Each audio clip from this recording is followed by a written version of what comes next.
Vamos falar sobre os capítulos 45 a 47 de Gênesis. E nós fizemos a pergunta sobre os sonhos.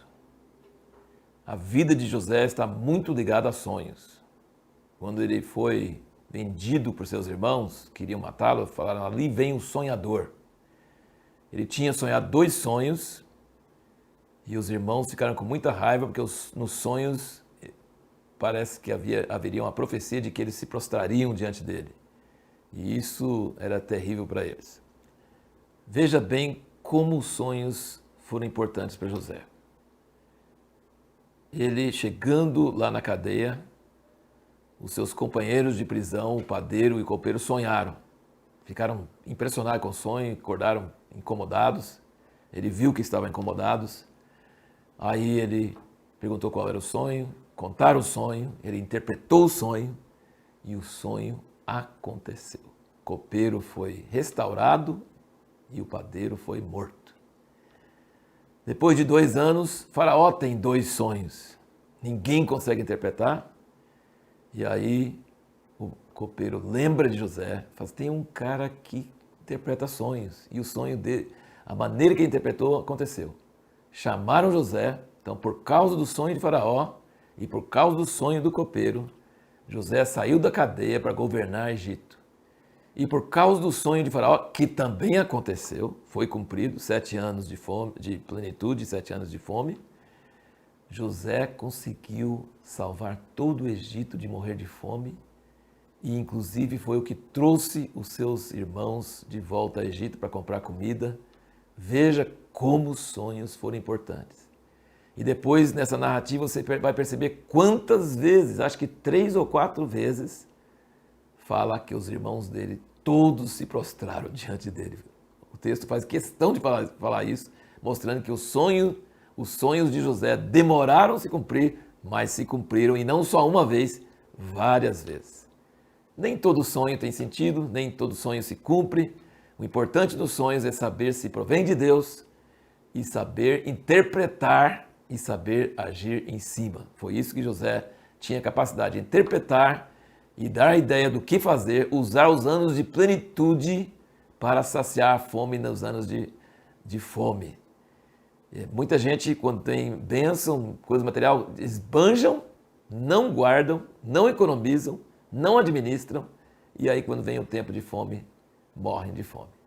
Quando Jacó vai descer para o Egito, ele chega em Berseba e Deus aparece de noite para ele em sonho e fala: não temas descer para o Egito. Mas lembra, foi o mesmo lugar em Berseba que Deus falou para Isaac: não desça para o Egito. Mesmo lugar, Berseba, Deus fala com Isaac: não desça. E fala a Jacó e fala: não temas descer, pode descer, porque você vai descer e eu vou trazer vocês de volta. Outra coisa interessante notar, que essa foi a última vez que Deus aparece no livro de Gênesis para alguém. Ele aparece para Jacó em sonhos e fala: não tema descer para o Egito, vou te trazer ele lá. E depois em Êxodo, próxima vez quando Deus aparece, 400 anos depois, 430 anos depois, ele fala com Moisés e ele fala o mesmo assunto. Tipo, de manhã cedo, no café fala uma coisa, no almoço fala outra coisa. Para Deus 1000 anos é como um dia. Então, Deus pega o mesmo assunto, fala assim: eu desci para tirar meu povo, os filhos de Jacó, os filhos de Israel, do Egito. Então Deus pode demorar 400 anos, mas ele não muda de assunto. Ele segue na mesma direção. E como nós sempre falamos, não adianta copiar o que Deus falou com os outros e nem copiar o que Deus nos falou no passado. Não era para Isaac ir para o Egito, mas era para Jacó ir para o Egito. Precisamos ouvir a voz de Deus hoje, e não o que ele nos falou no passado e nem o que ele fala com outras pessoas. Quantas vezes, quando Deus chama a pessoa 2 vezes pelo nome, o Watchman Nee tem um livro sobre isso, ele chamou Abraão, Abraão, quando ele estava oferecendo Isaac, e aqui ele falou Jacó, Jacó, e sempre quando ele repete esses nomes 2 vezes, a pessoa fala: eis-me aqui. Isso é tão bonito, tão maravilhoso, quando Deus chama nosso nome 2 vezes. Outras coisas interessantes para notar nessas passagens: Jacó foi o administrador que todo patrão gostaria de ter. Ele buscava sempre a vantagem ou o lucro do seu senhor. Então ele conseguiu administrar toda a terra do Egito, comprou toda a terra do Egito, comprou todos os egípcios, se tornaram escravos de Faraó e ainda estavam gratos, porque não morreram de fome. As pessoas ainda ficaram felizes.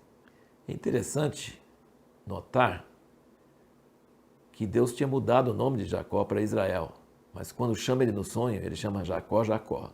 Então, Jacó, depois daquele luto com o anjo, ele tem dois nomes, Israel e Jacó. Mas quando Deus vai falar com ele pessoalmente, ele ainda usa o nome Jacó. Deus não falou para Jacó, você não pode ser enterrado no Egito. Mas Jacó não queria. Mesmo morto, ele queria estar enterrado na terra da promessa, na terra das peregrinações.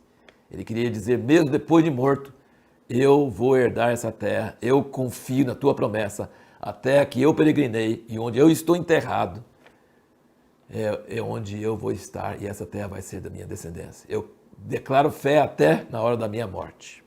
No próximo vídeo, nós vamos responder a seguinte pergunta. Quando a gente perdoa alguém, será que a gente está justificando essa pessoa? Será que nós temos que dizer que ela não fez nada errado? Será que nós temos que esquecer totalmente do que ela fez para nós? O que realmente significa perdoar alguém?